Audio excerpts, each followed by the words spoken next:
Hello and welcome to Killer Queens, a true crime podcast. I'm your host, Torella. And I'm your better, prettier, younger host, Tori. We're sisters who are obsessed with true crime. And love gal-palin with you about cases. You can expect the occasional curse word, lots of Friends quotes, and all the 90s nostalgia. To get in on the conversation, check us out at killerqueenspodcast.com. You can also find us on Instagram and Facebook at Killer Queens Podcast, and we're on YouTube at Killer Queens, a true crime podcast. Okay, y'all, grab your Capri Suns or your Surge, and let's talk about some true crime.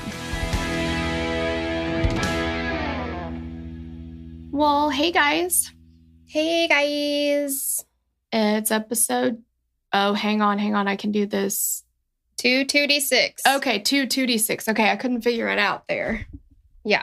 Yep. You knew what I was doing. Oh, I knew what you were doing. Oh, man. Wow. I know you and I know your body, so. Yeah, I don't know why I missed it in the 100s, so we'll get the tooties, the turdies, the farties. Yes. Back. And the shitties. Oh. Okay, that was gross. I tried. That was gross.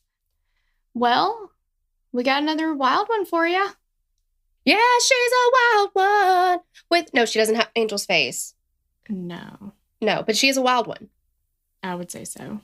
Not in a good way. No. Faith would not be singing about her at all. No. Shall we get some trigger warnings? Oh my gosh, thank you so much for asking. No.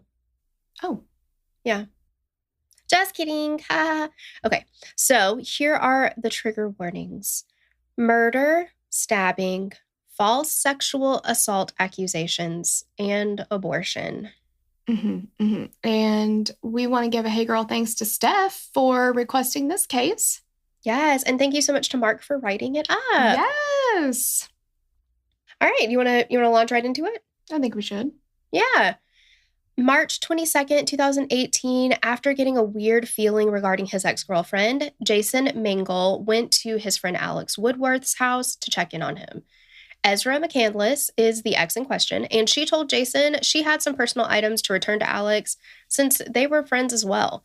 And once at Alex's house, Jason saw the two talking, and a passerby called the police when they saw Jason pacing back and forth in front of the apartment. After the police showed up and talked with everyone, they determined that there was no issue and left along with Jason. And that was, unfortunately, the last time anyone besides Ezra saw Alex alive. Eek. Yeah, Eek the cat, come on. Yeah. Okay, you guys, before we jump into today's case, we just want to let you know we have so much more content available for you. Oh my gosh, where is this content? Okay, so it's on our Patreon, which is kind of like a little membership you can get. You throw us a few bones, you get a bunch of extra content, keep the lights on over here. It's like win. Love it. So tomorrow, our murder mixtape drops, and we're covering the murder of Erica Parsons. And this is a horrific story of child abuse that ended in murder at the hands of two real lint lickers. Oh. And I'm sorry for the language. I am, but I had to say it. I mean, you know what? I'm not even going to hold it against you because they are really lint lickers. Yeah. I can't believe you said it too. I know, but it had to be said. On Friday, we drop our first episode of The Way Down. So this is a docuseries on HBO. And so we're covering episode by episode, which is part of our doc jams. And so this is like kicking off. And oh my gosh, this is a religious cult local to us. I had no idea about it until we started watching this documentary. It is absolutely wild.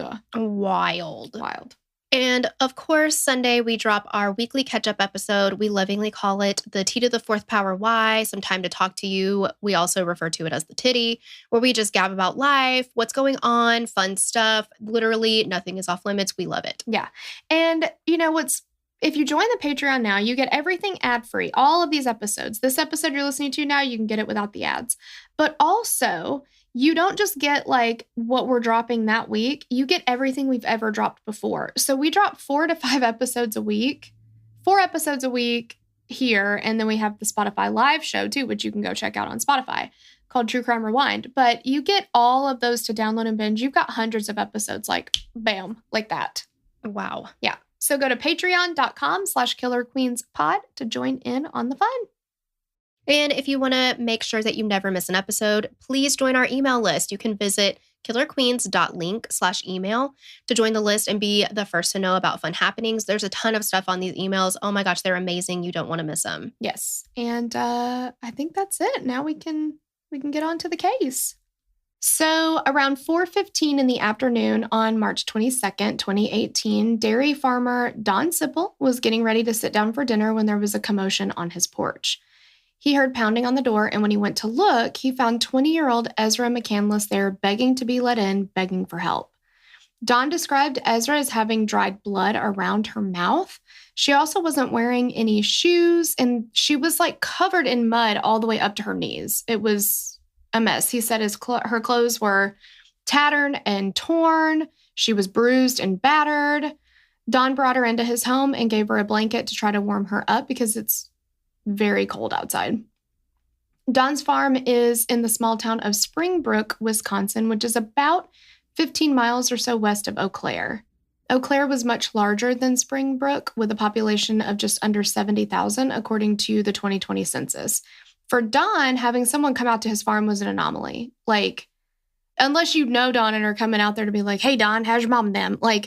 You're not going to stop there. Right. So it's weird that somebody would approach his home on this farm. Well, yeah, if it was me on a farm like that and I heard a commotion on my porch, I'd be like, what in tarnation? Exactly. At this air. Yeah. Yep. But then, let alone somebody who is injured and needs help. It's pretty crazy.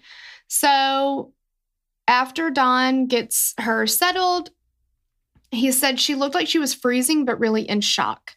And she told him that she'd been assaulted. And so Dawn grabs the phone and calls 911. And on the call, he says, I have a young lady that just came to my house and somebody attacked her. When police arrived, Ezra kept saying she was scared. And when they asked her where she was hurt, she just said all over. And while they're talking to her, she just keeps asking them, she's like, call Jason Mengel, call Jason Mengel, call Jason Mengel. And they're like, well, who in tarnation is Jason Mengel? They're not from Tennessee. No, they're not. They don't have this accent, but no, they sure don't. But anyway, we're making everyone be Southern when they're absolutely not Southern. So, yeah. And up until this point, you're like, okay. Don Sipple did everything that he needed to do. And I think that the last name Sipple is adorable, but he's thinking that she is the victim here and he's trying to make sure that she's okay, right? Right. Ezra McCandless was born Monica Kay.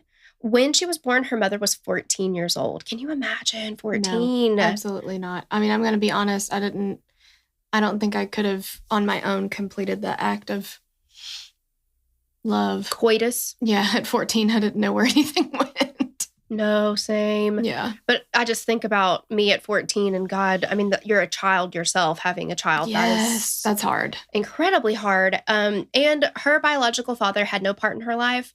When Ezra was 4 years old, she was adopted by her stepdad, but her mom and stepdad divorced when she was 12.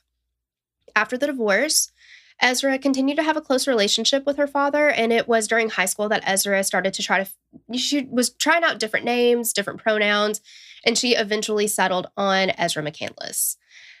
She legally changed her name from Monica Kay, and she chose the last name McCandless after Chris McCandless.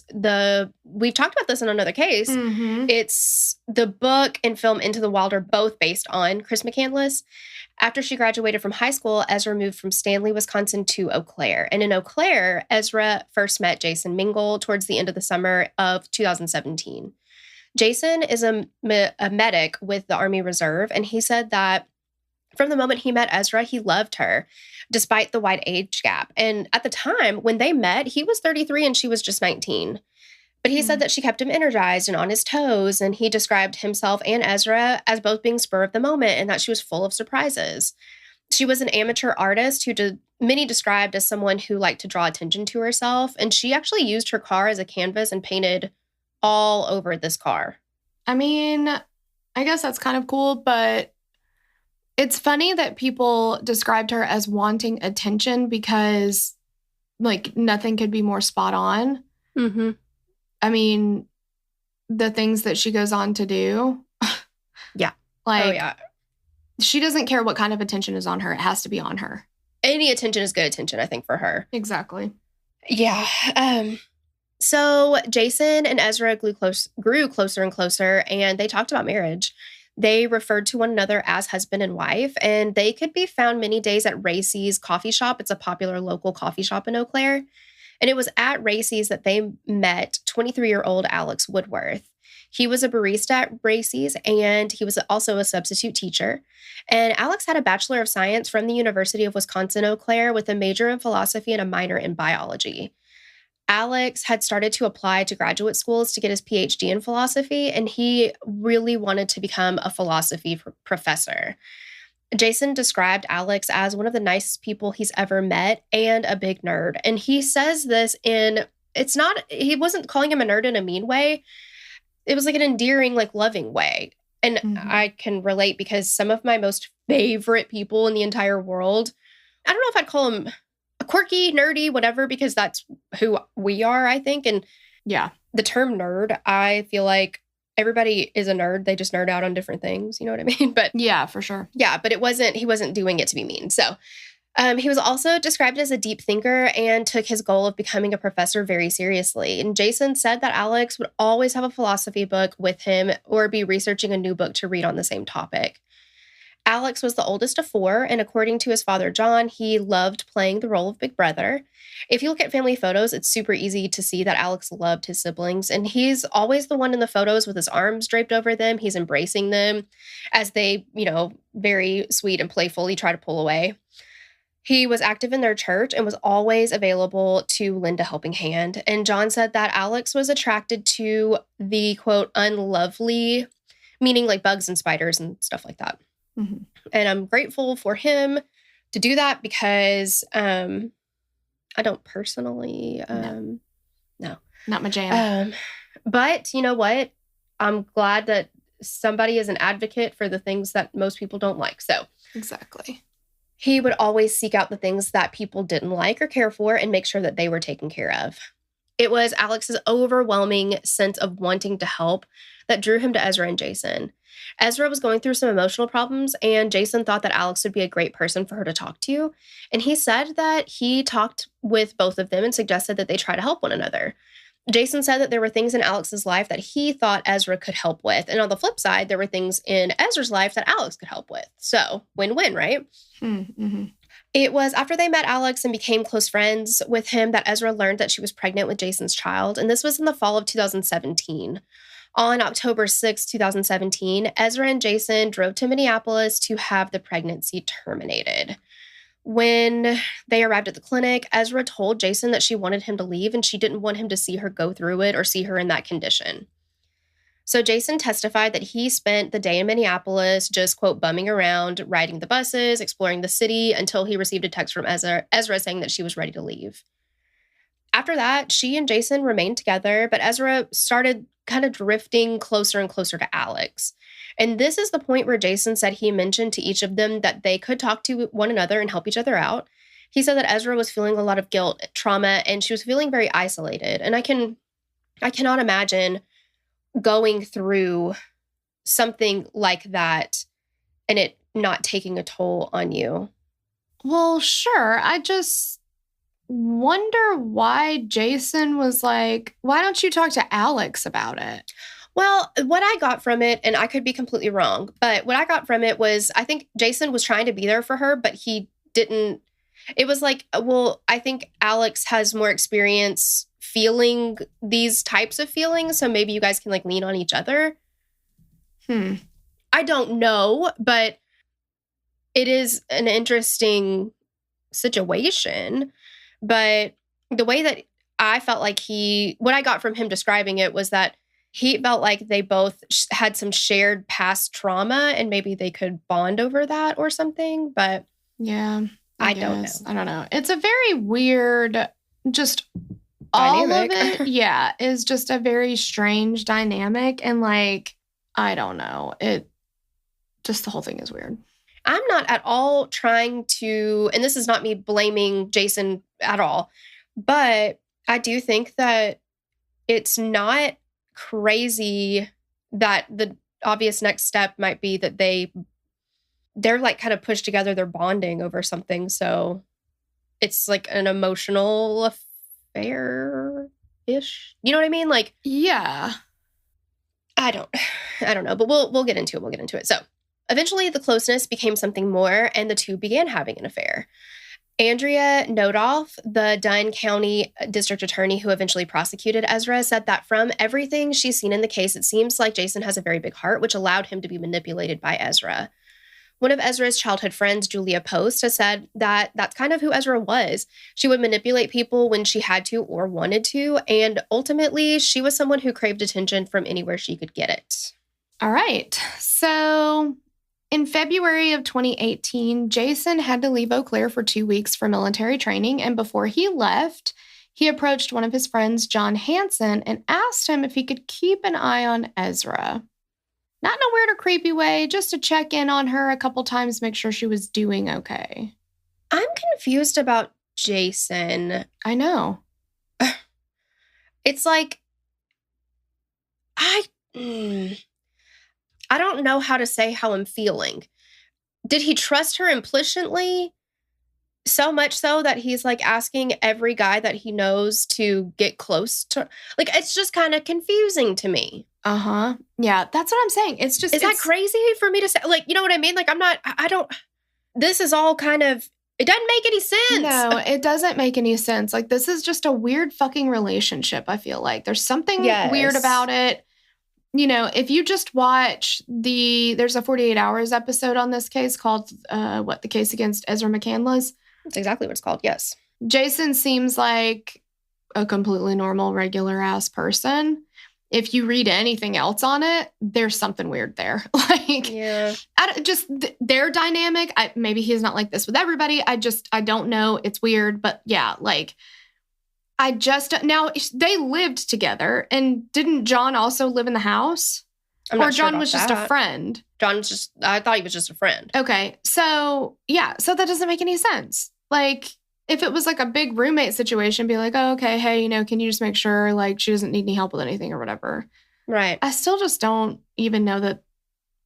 It's like, if Andrew goes out of town, well, I call you to come stay with me because I'm scared. But like, he doesn't do that. No, I mean, I could understand if you were going through something very, very, very painful or traumatic or something, he might be like, hey, Tori. Maybe, but why John? That's what I'm not understanding, because she very well could have been going through, still reeling from everything that she's been through. And it doesn't seem like the obvious person. But I mean, we only know what we know. So I don't know what kind of relationship they had with John before this. But like, if he was like a really, really close friend, they were all super close and it made sense. But from where I'm standing, it doesn't make much sense for him to call John. But yeah, I don't know. And like, they were friends. It didn't seem like Ezra was super close with John. Like, I don't know. But while he's gone, Jason gets a call from Ezra, and she told him she was moving out of their apartment and she was going to move back in with her family in Stanley, Wisconsin. So when Jason gets home, he and Ezra kept in contact. They'd meet up sometimes. Back in Stanley, Ezra's family life wasn't the best. And on a few occasions, Jason would get a hotel for her to stay at so she could just get away from it. And then when she would stay in the hotel, he would come and stay with her. At one of these visits, Jason saw messages on Ezra's phone between her and John. And for a while, Jason had suspected that Ezra was cheating on him. And in fact, he knew it. Like, he ends up finding out about her and Alex and seems fine with that. Mm-hmm. He's like, I didn't say anything. I wasn't mean to either one of them. I listened to some like police interviews with him. I wasn't mean about it. I didn't say anything mean to them about it. I was still friends with both of them. Like I still loved her and I still loved him as a friend and like all this stuff. So he like knows that she and Alex are fucking. Right. That's fine. But now he thinks that something happened with John and he gets super pissed about it. Yeah. So Ezra doesn't say that she and John slept together. She says that John assaulted her. And she says that, they were drinking and he took advantage of her or whatever. But there are messages on her phone between her and John. Again, this is how Jason finds out about it. Torella, you be Ezra. Okay. And I'll be John. That make it seem differently. So, are you going to pound this anytime soon? Sorry, I'm rude. Not this week. I have Warren. And we're assuming that Warren maybe is his child. It's all right to be blunt. Just got to be all right with it coming back your way. Okay. I feel that. Throw it at me. Bring it on. Mm-hmm. That if you are saying that this person sexually assaulted you and it was traumatic for you, are you then going to text that person, you going to pound this anytime soon? That is so crass and vulgar. And I love crass and vulgar, but it's just so like... How do you spin that to your boyfriend? Right. That this person assaulted you. Mm-hmm. I mean, but I think that shows how manipulative she is. Yeah. Because Jason actually was the one who went and filed the police report against John. Initially, he was so upset about it. And he was like, you have to take this to the police. I cannot believe this guy did this to you. Can you imagine being John? I'm sorry. I mean, no, and I'm not saying that John and Alex don't have a part to play in this because they both know for a fact that Ezra's with Jason, right? Yeah, and they're supposed to be friends with Jason. Supposed to be friends with Jason. But could you imagine, like, if it's consensual sex, which from the text messages sounds like it is, and is hopefully, as far as Ezra's concerned, going to continue. Mm-hmm. Could you imagine being John and being like, are you seriously? Like, we both agreed that we wanted to do this, and now you're saying that I took advantage of you and sexually assaulted you? Yep. Exactly. I know, yeah. So Jason ends up confronting both Alex and John at Racy's about their relationships with Ezra and the alleged assault. And Jason, they get in a really big public fight. So this isn't just a love triangle. Was it the detective or the... I think it was the DA? The DA, it was the DA. She said, it's not a love triangle, it's a love square. Because... And that's Ezra, y'all. That's Ezra. She's in a love parallelogram, I think. Basically, yeah. What are other shapes? A love rhombus. Yeah. Rhombus. But Jason told Alex, you're my friend. You know I love you. How could you do this? So Alex admits to everything. He apologizes when it finally all comes out.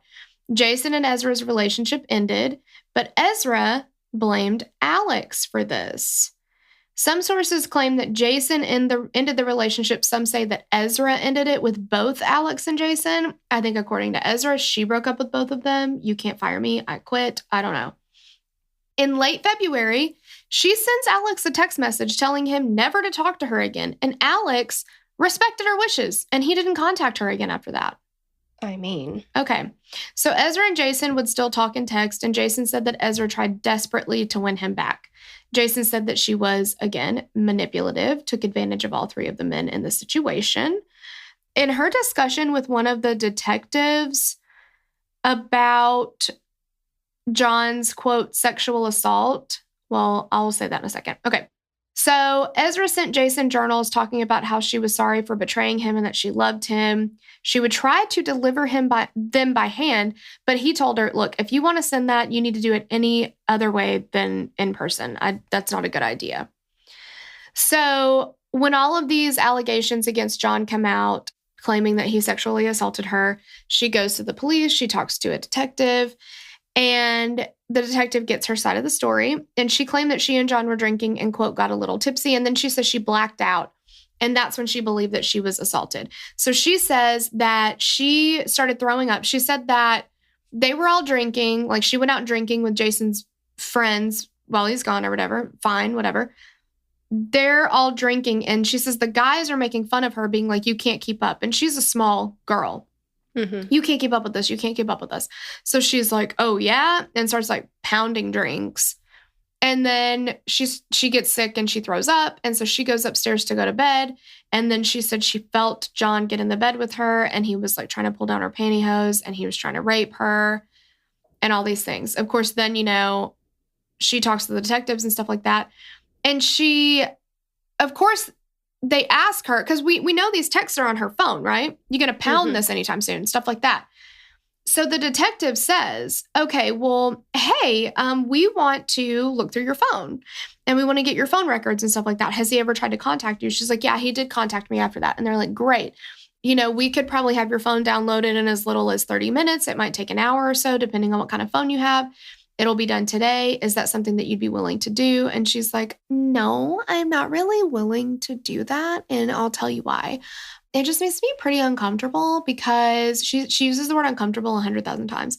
It makes me uncomfortable because he did contact me after that, but it wasn't about the incident. So it's basically has nothing to do with it. He was just, and she uses stuff like that all the time. He was just talking to me about, you know, like regular stuff and like stuff like that. So it was just like regular stuff and stuff like that. And he didn't really talk about the incident and stuff like that. He didn't talk about any of that stuff. So it really wouldn't be any point. Also, I deleted everything off my phone. And also we texted via an app, not actual like the messages part of my phone. And I've even deleted that app. So you're not going to get anything from it anyway. So I'm not comfortable with that. And stuff like that. And they were like, well, they still got phone records and they found out that she was fucking lying. So well, yeah, I think that the police were like, sus. Yeah, I mean, that doesn't like... Okay. Wouldn't you want to have everything available to prove your case if you're ready to come forward about something like that? Like if you're... Wouldn't you? I mean... I would. I mean, is this going to help us? Like, I'm thinking about other cases, and of course, it's not the same, but... Mm-hmm. Do you remember what Allison Bota went through to make sure that her attackers were... Yeah. She had her tracheotomy taken out. Mm-hmm. Yeah. Or trach, whatever you call it, trach tube taken out to be able to... She had her... And all they're asking for is, hey, Ezra, can we just like take a little peep at your phone? And she's like, no. I'm not comfortable with that. I'm not comfortable with that. Because she knows that they're going to find the text where she's like, hey, when can we fuck again? Yeah. I mean, her, you know, like... And then her story is completely discredited and it's all like crumbling and yeah. Yeah. And they found it anyway. So they also spoke with Alex, though. And Alex did not corroborate Ezra's story of sexual assault. Alex said that Ezra had told him that she had consensual sex with John, but that she had regretted it. So they end up dropping the sexual assault. I knew that was, it felt not good coming out. The sexual assault charges. Yeah. They end up dropping the sexual assault charges that were being brought against John. And that's the end of that. Yeah, but okay. If John is still in the military and he's accused of sexual assault. Yeah. What does that mean for him? I mean, that's the thing, you know, like that's why investigations are important. It's much, much, much less likely that a person is going to lie about sexual assault, but it does happen. Right. And I am very much an advocate, and I will believe. Take it seriously every single time. Yes. Yeah. Yes. But there are terrible people who manipulate situations and make this, like, taint what is supposed to be a powerful, you know what I mean? Like, it's, she's not helping anybody out by doing things like this. No, absolutely not. She's only setting us back a million billion years where she's opening the door for people to be like, you see why you can't believe people? Exactly. Yeah. And that's not fair. Like, ugh. Exactly. Fuck off with this. So, let's go to March 22nd, 2018. And this was like any other day in Eau Claire. Jason had been going throughout his morning. He stopped at Racy's for some coffee. And while he was there, he looks up and guess what? Ezra's there. I wonder how she knew he was going to be there. Mm-hmm. He's there every day. Yeah. So,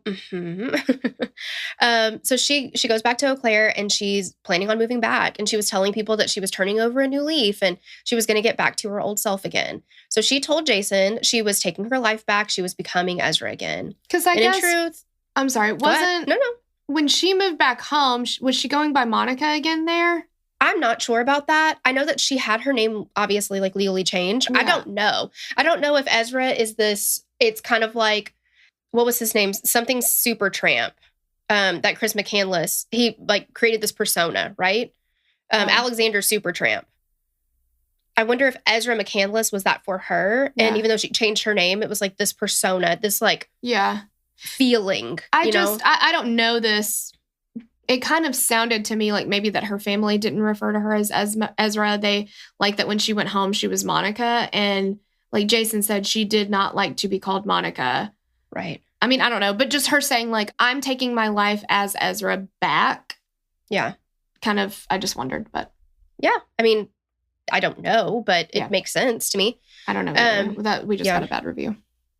They don't know everything. Well, do you know what? It's true. So sorry, we don't know everything. Yes, I'm here to tell you, I don't know everything. And if you assumed that I was smart and a know-it-all, then that's your fault. That's on you. Yeah. I never claimed to be smart. Never claimed to know everything. Never claimed to have good taste either. So true. Yeah. There you have it. But anyway, okay. Yeah. So she had been talking about driving back to Eau Claire, and her dad was like, this is not a good idea. And he tried to talk her out of it. And he even hid her car keys from her.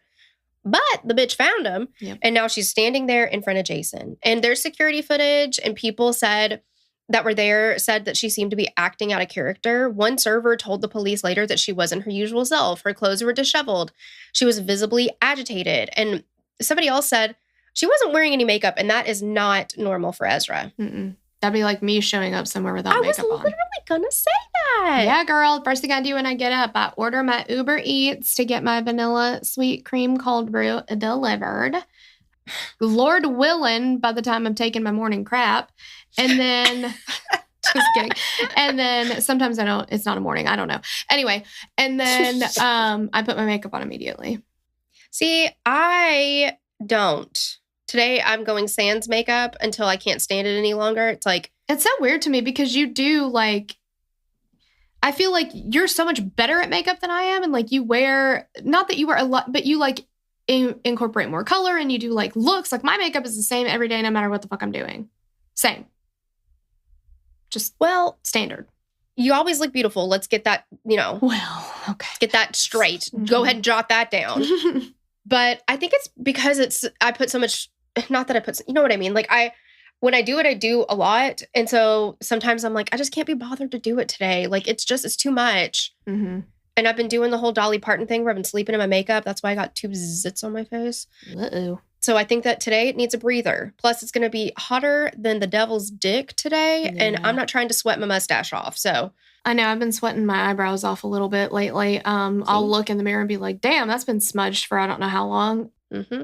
But also we're going to the beach next week. And I guarantee you, like I've tried so many times to wake up and be like, Torella, you don't need makeup at the beach. It's just going to fucking sweat off. It's just going to go away. No, I do my full, and then I'm like, let's just do like a little bit of like a BB cream. Like I don't even need foundation. And then I black out and then I did full contouring and I don't know. Yep. You ain't going to do it. Yep. No. Okay. So let's get back to the case. We're done talking about our makeup routines. Yeah. So, but she wasn't wearing makeup. This is highly unusual. It's a red flag to people. It's that unusual for her.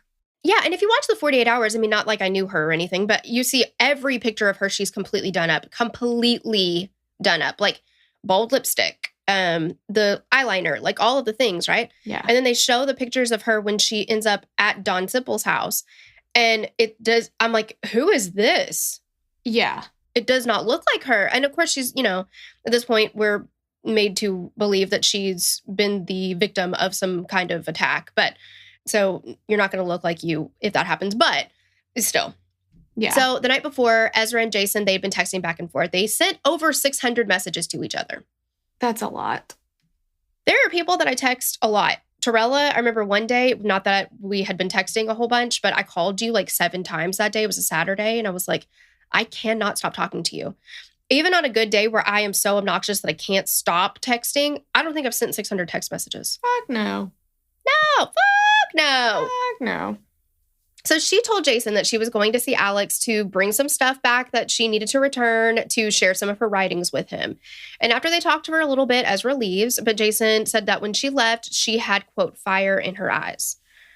He had a bad feeling about the whole situation. So Jason decides that he can't take it anymore. He cannot ignore this feeling. So he jumps on his bike in March in Wisconsin.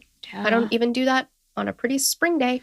He jumps on his bike and he rides to Alex's. But that's got to be like, you have to have this whole, just a pit in your stomach. Mm-hmm. He was right.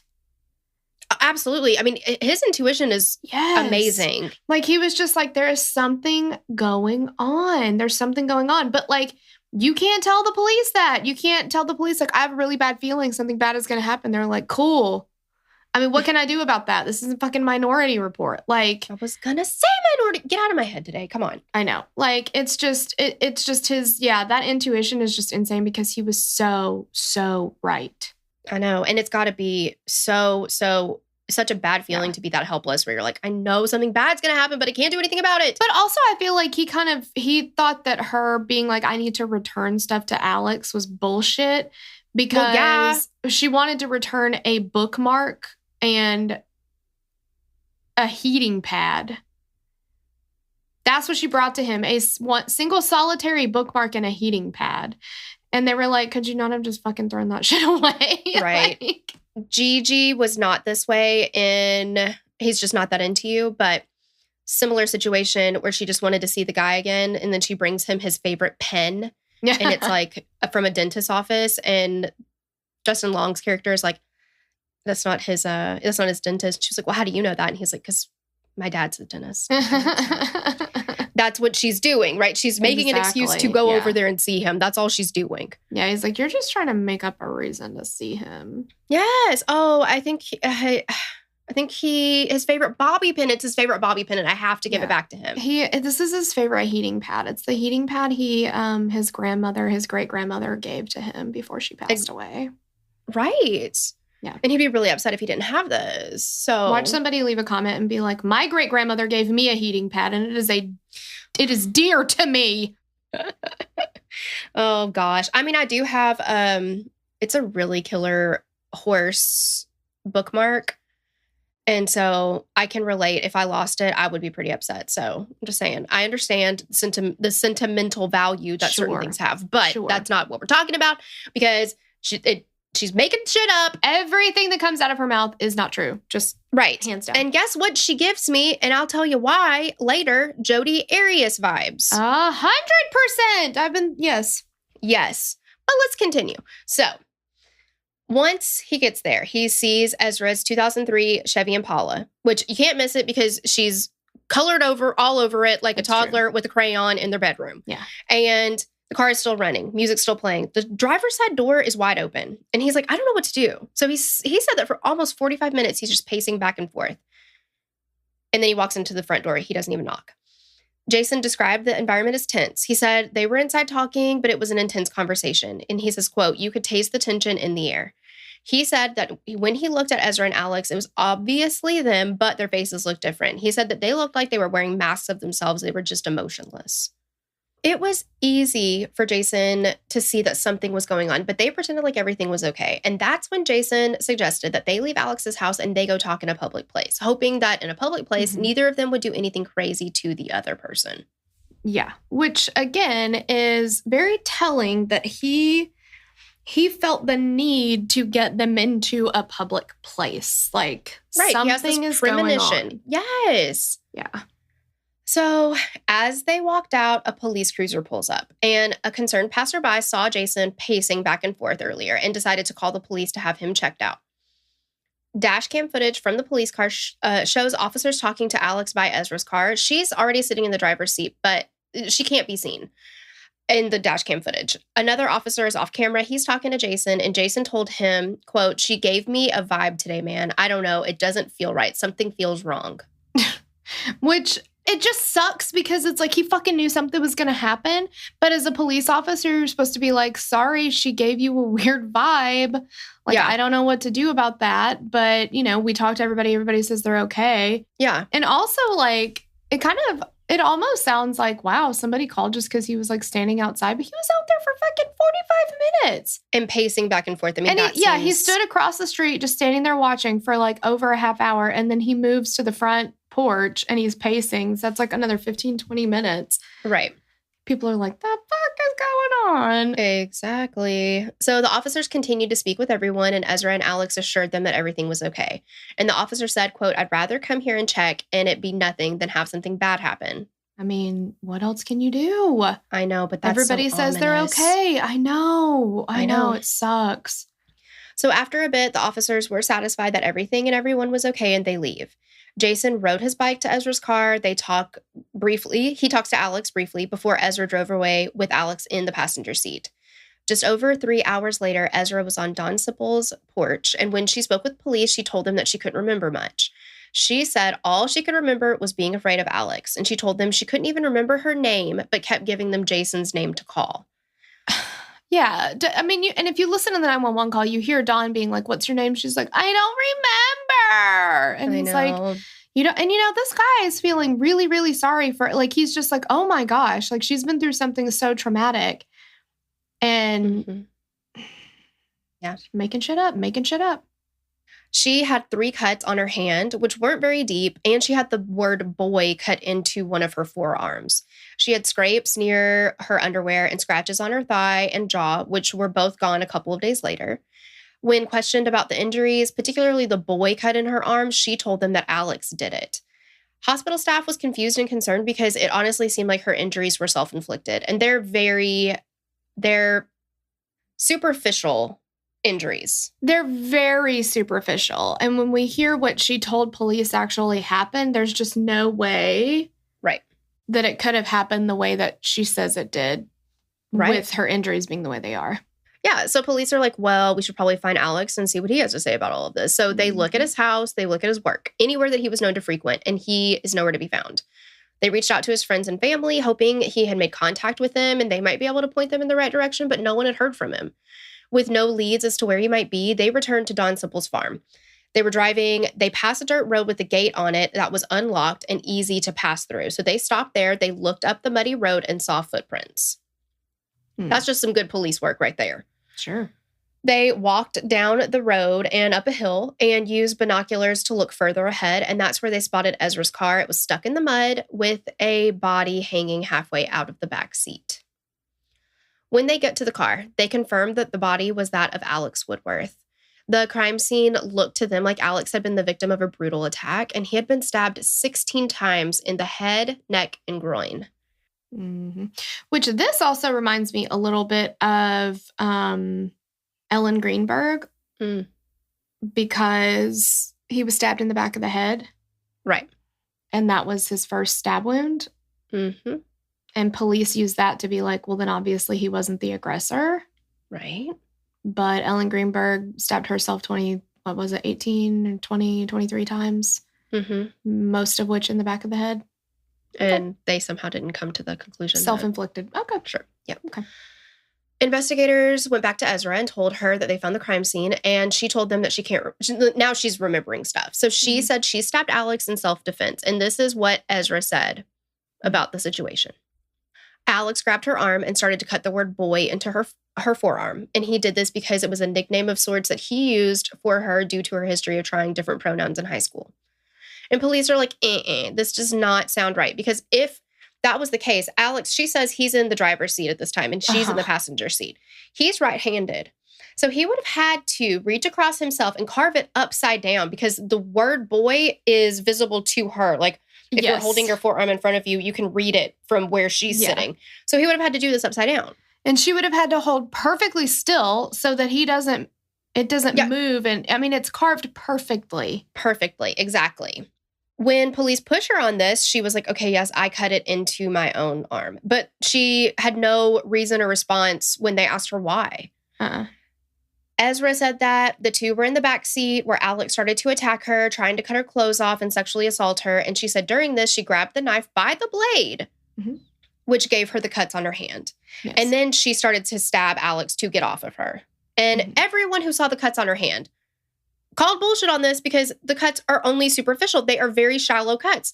If she grabbed it, and this is a serrated blade, like it's got, if she grabbed it and used enough force to remove it from his hand, because there's a struggle, right? If she's grabbing it by the blade to try to get it out of his hand, there is no, I mean, she would have needed stitches. She would have needed... Yeah, these are more like scratches. Right. Than like... Yeah. It's like if you accidentally like, slice your hand a little bit with a knife and it's like it bleeds for a second, then it's done. Like that's how deep we're talking here. Like it's not...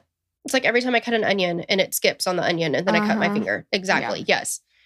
So Ezra claimed that she started stabbing Alex in the car, but all the evidence pointed to him being outside of the vehicle when he was attacked. There was blood everywhere on the ground outside of the car. And when they looked at Alex's body, he had absolutely no defensive wounds. Nope. So police believe that Ezra attacked Alex from behind while they were outside of the car, and then she left him there.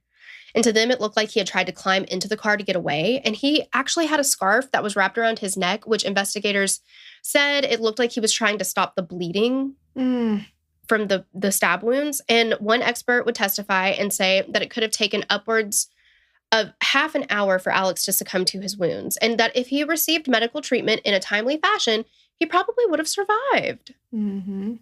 When Ezra left him there, though, she took his phone as well, and it was smashed into smithereens. And she told investigators that while she's trying to walk down the road, right, to get help, she fell and it broke. She's carrying his phone. Mm-hmm. Where's her phone? Why is she carrying his phone? She doesn't have a phone. She does not have a phone. Oh. Which doesn't make any sense because she was texting Yeah. Why Jason did she not bring her phone? Yeah. Right. So, and she's carrying his phone and she trips and falls and somehow smashes the phone, only the phone, to smithereens. Mm-hmm. Like, okay. Yeah. Okay. All of the evidence pointed to Ezra being responsible for the death of Alex, and 2 weeks after the attack, she was arrested and she was charged with first-degree intentional homicide. Okay. So, bring us home, Torella. Bring us home. Trial. Yes. Ezra's defense painted the picture of Ezra being a victim, right? They said that Alex was obsessed with Ezra and he was cold and calculating. He was manipulating Ezra into sexual acts that she did not want to participate in. At the trial, Ezra's story changed from what she initially told the police, though. She claimed that instead of grabbing the knife, because she can't say that anymore because it's simply not true, and they know it, she says, actually, you know what? I forgot. I need him in the groin. He dropped the knife, and that's when I picked it up and I started stabbing him just to get away from him. Like, I just stabbed him anywhere and everywhere I could to get away from him. See, and this is where, when she's saying that he manipulated her and that he's cold and calculating, like all these things. Mm-hmm. That's so Jodi Arias, it's not even funny. Yes. Yeah, that she said, in one of her interviews, she says this, I think about John Hansen, but maybe about Alex too, that she was like, because she says the same thing about John, that he manipulated her into having sex with him that night and that she didn't want to. Right. And, it's sexual assault and all this stuff. And she's like, he's telling me stuff like, my boyfriend doesn't even like me. My boyfriend doesn't want me. Who would ever want to be with me and stuff like that. And like making me think that I should have sex with him. And some of the stuff that I said on my phone, that's why, like, I look back at that and it was just like, I was saying stuff that I felt like I had to. And I'm like, that's not me. Like, somebody took my brain and like used it. Like, it's not me. That's why I don't want you guys to see the stuff on my phone. Like everybody around her manipulates her. Like, right. She's the victim, the perpetual victim. She is the one who everything bad has been done to her. And I was so mad when I watched the 48 Hours because his family is there. They talked to his dad and his grandfather. Yeah. And they said, they were like, it's one thing to have to learn that your son has been brutally murdered, stabbed 16 times. And it's a whole nother thing to have to hear his name being dragged through the mud, because she went on the stand. Yes, she did. And she said, he was into some really weird, messed up sexual things, right? Mm-hmm. And he forced her to do this. Mm-hmm. She wasn't into it, but, Yeah, and this is according to her, that it was, like, messed up. Absolutely. And, all this absolutely. stuff. Yes. Yeah, I mean, well, and the other thing is, okay, so Ezra says she wasn't trying to kill Alex, right? She just wanted him to get away from her. And the defense claimed that the shock and trauma from the attack caused her to black out. And while she was in this blacked out state, that's when she carved boy in her arm. But when she tells the police initially, right, she tells them this very long drawn out story about how Alex carved it in her arm. And they said, how did he do it? And have you ever heard of a thing called tiger claws? No. Apparently it's like a self-protection kind of thing where it's like, it sounds like something you'd put like maybe over your fingers. And then, it sounds like Wolverine claws to me. You know how they come out like. Yeah. So it's something that you're supposed to be able to use to defend yourself, I guess, in a situation. She had that in her glove box. So, because they asked her, what did he use to carve this? And she's like, I don't know, one of the weapons from the glove box. And they're like, what do you mean one of the weapons? She had tiger claws in the glove box. She had a knife, a pocket knife in the glove box. She apparently had other stuff in the glove box. But she's saying that she knows all of these weapons are there. We don't know if Alex knows all of these weapons are there. But she said she always traveled with all of the shit in the car because people would try and take advantage of her all the time. So she was trying to protect herself all the time or whatever. She's constantly being victimized. So she has all these weapons in the car. But like, if you know that shit is there and he's making you that uncomfortable, you know what I mean? Like, how does he then get a hold of it? Right. And the tiger claws supposedly happened before the knife comes out and you've got access to the tiger and you held still for him to, like, just none of it makes any sense. And, and she makes this long drawn out thing about it. But then on the stand, she says, I blacked out and I don't remember that part at all. Well, you told them that he got the shit out of the glove box. You told him he made you sit still while he carved this into your arm. And now that we know that that's not true and you admit that that's not true, now you've blacked out. Right. She uses her state of consciousness very conveniently. Conveniently. I mean, she just goes back and forth into, well, I don't remember that. Okay, well, yes, I do. No, actually, I don't. If you're going to disprove it, then I actually don't remember it. And what I feel like she's doing is she's jumping on things that obviously she's heard around or in the media or whatever, like just her extreme overuse of anxious, anxiety, uncomfortable.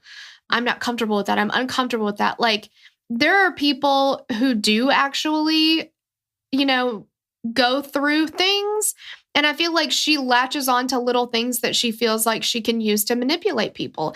And she combines all of them. And so she's got this just like arsenal of manipulation that she uses because there are people who actually suffer from anxiety and, and it's just it's awful. It is awful because she's taking real life moments from survivors that, their testimony, their confession, their story. And then she's using it to make excuses or to get away with manipulating and murdering people. So yeah. Again, just like Jodi Arias sitting there and saying how, just all the stuff she said that Travis Alexander did. And then you actually hear her being like, that's so debasing. I love it. Like, right. I don't know, and then she takes it a step forward, takes it a step further. And I'm shocked that I could see Ezra doing something like this if the jig, whatever. But Jodi Arias, the most disgusting part of the entire thing is her making shirts for. Oh my gosh. Yep. Yeah, I could see Ezra doing that too. Survivors. Yeah, Survivor. Yeah. Okay. But keep going because we got a lot more to cover here. We do. The prosecution claimed that the attack was premeditated. Ezra had taken the knife used in the attack from her dad before she left for Eau Claire. It was in the console of her car when she went to see Alex, so either console or glove box, whatever. They said that Ezra had intended to kill Alex from the start. And again, remember, she was very, very out of character that whole day. Their theory was that as they were driving down the dirt road, the car got stuck in the mud. They got out of the car to see how bad it was. And when Alex's back was turned, Ezra attacked, stabbing him in the head and neck. They said that with his body being halfway out of the back seat, that he either tried to climb in to save himself from Ezra or that at some point he managed to get in the back seat. And after the attack, Ezra tried to drag his body out but wasn't able to. Once Alex was dead, though, Ezra spent the next few hours. And remember, he could have been alive for a half hour after that. She's there with him as he's dying. Right. Not getting him help. And she's got a phone. And if he was, in fact, attacking you, he's incapacitated now. you can still call the police. Absolutely. She doesn't do that. And of course, that didn't happen, but still. Well. But she spends the next few hours trying to rearrange evidence at the scene to support her claim that Alex had attacked her. And this is when she carves the word boy into her own arm. Mm-hmm. None of the stab wounds Alex suffered were fatal, meaning that, like we mentioned earlier, if he had gotten medical attention, he could have survived. He could have likely survived. Mm-hmm. They called Jason to testify at the trial, and he recounted their relationship from the time it started up until he saw Ezra the morning of Alex's murder. In the 48 Hours episode, he said the whole time he testified was super weird. And you can see it. Ooh. Oh, yeah. He said that when he walked in, it was like Ezra locked onto him.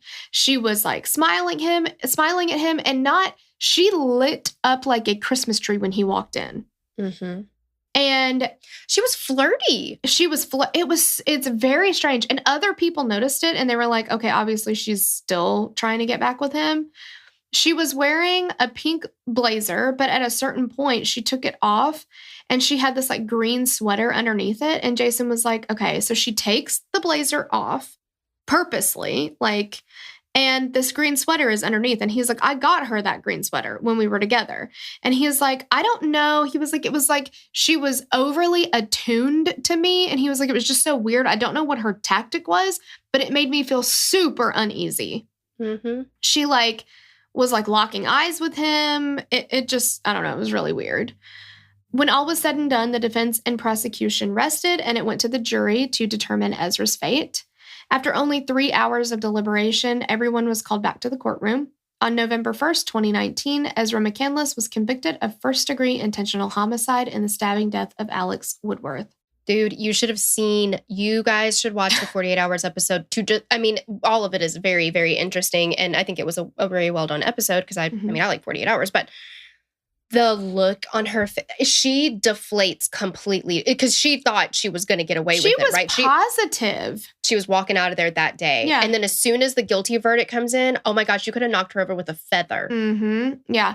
But also, I don't know, I guess just because of how many cases we've covered, 3 hours deliberation, I'm like, oh, guilty. Oh, 100. Yes, I'm sorry. Yes, that for such a quick deliberation, ain't no way. Typically, yeah.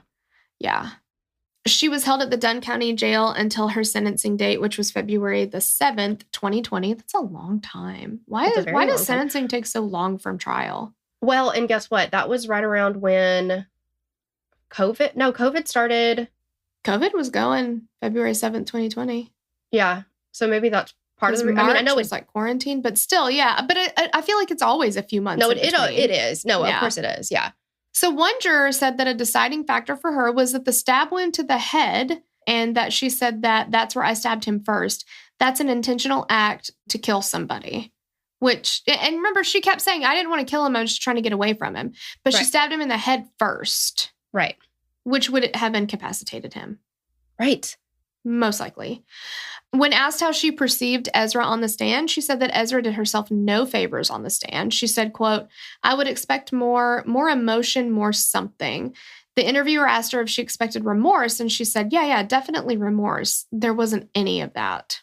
No, there wasn't. No, there was no remorse at all. And in fact, she was smirking, smiling. She was doing all the things on the stand when she was being interviewed, examined, whatever, questioned. But listen to... yeah, you guys. Listen to the impact statement. Are your windows open? Yes. Oh my gosh. Fully torqued. Get them all the way open. Get them open. So at her sentencing hearing, Alex's family spoke of him fondly and gave their impact statements of how their life had been affected by his sudden and tragic death. But Ezra was also given the opportunity to speak, and here's what she said. Again, window warning. Get it open. Hi. I would like to address Your Honor in the courts and Alex's family, most of all Alex's parents. I want to say how sorry I am that they've lost their son. But sorry doesn't cut it in my mind. That word is not enough and will never be enough for this loss, and I recognize that. I don't think I could ever find words that will be enough to express this, especially to them. The pain they feel is unimaginable. I want to express how sorry I am for this loss because it is such a great loss. I recognize and completely acknowledge this pain, and I'm so sorry. I loved Alex very much, and I also feel a great loss, and I am so sorry. And thank you for letting me say this. Thank you. Bullshit. And I also feel a great loss. Mm-hmm. How can we make it about me? Well, and exactly. Let's talk about the complete about face that she did. She was not remorseful. She didn't give a shit. She was smiling. She was smirking. It was like almost like she was completely calm, but it was like she was having the best day of her life when she's on the stand and when she's just in court in general. Exactly. Then she gets the verdict that she is not expecting. And now all of a sudden, she feels sorry. But you know who she feels sorry for? Herself. Exactly.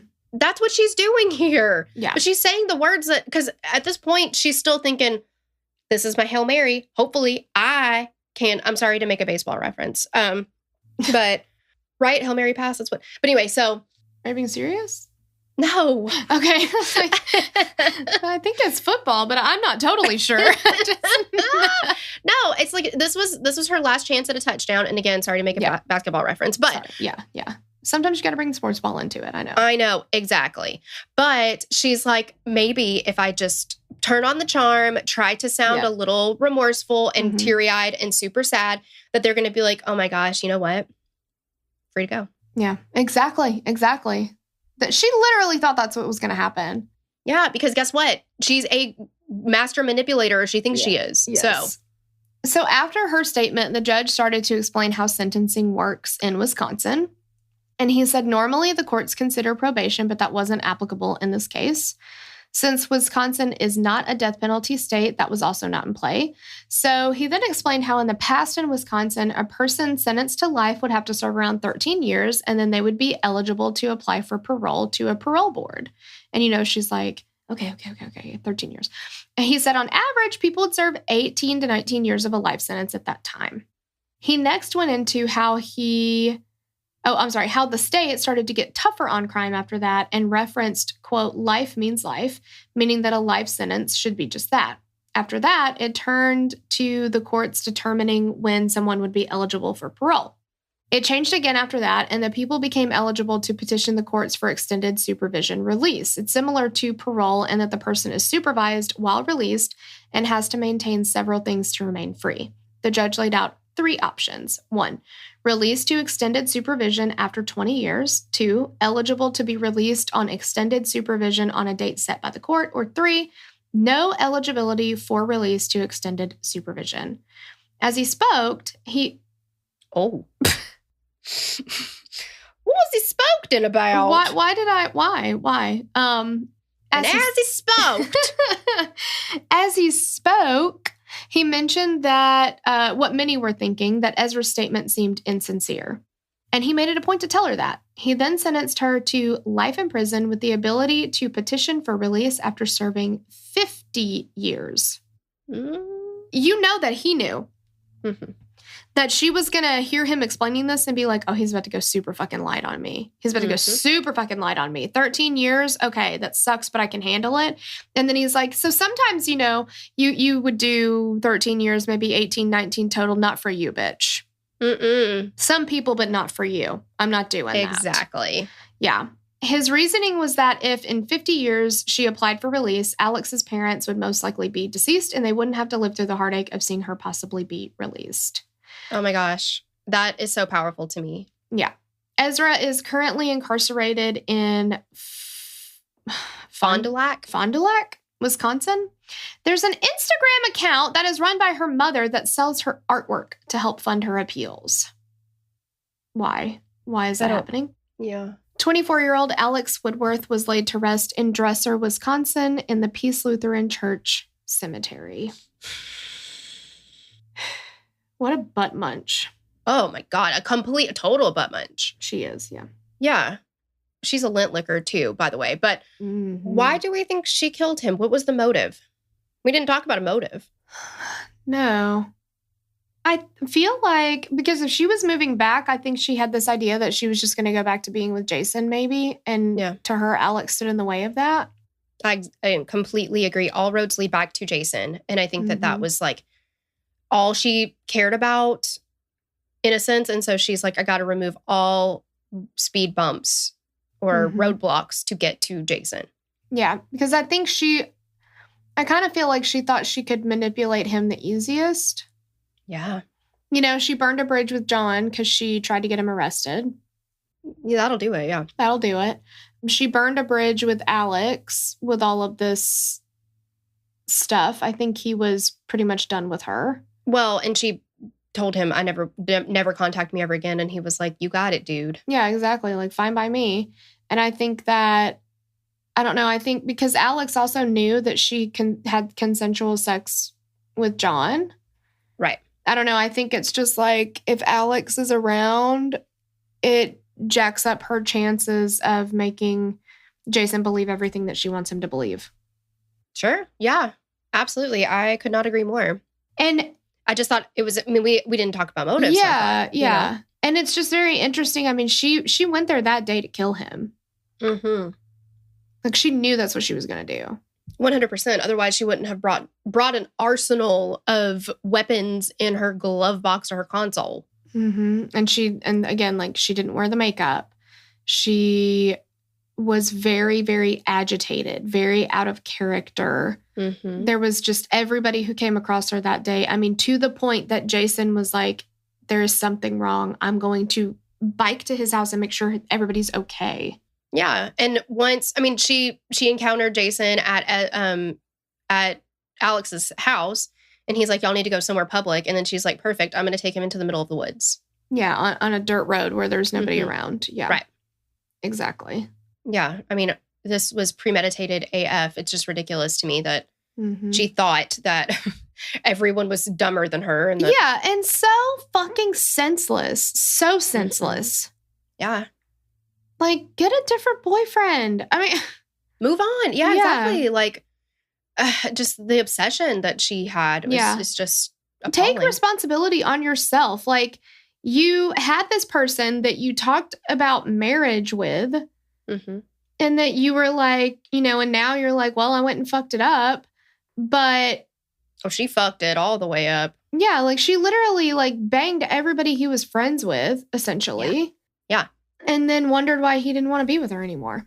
I mean, that'll do it, you know? Yeah, absolutely. She's not Jay-Z. Just gave me one more chance and I fucked her again.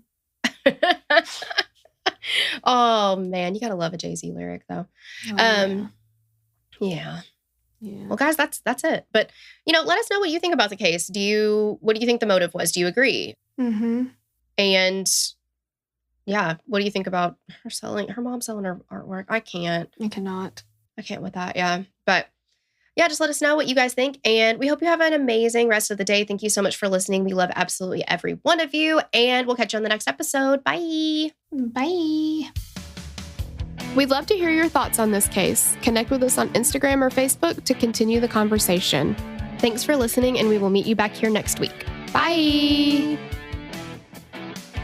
The theme song for the show is created and composed by Stephen Toby. You can find more of Stephen's work on SoundCloud. Our logo was created by Sloan Williams of Sophisticated Crayon. You can find more of her work on Etsy.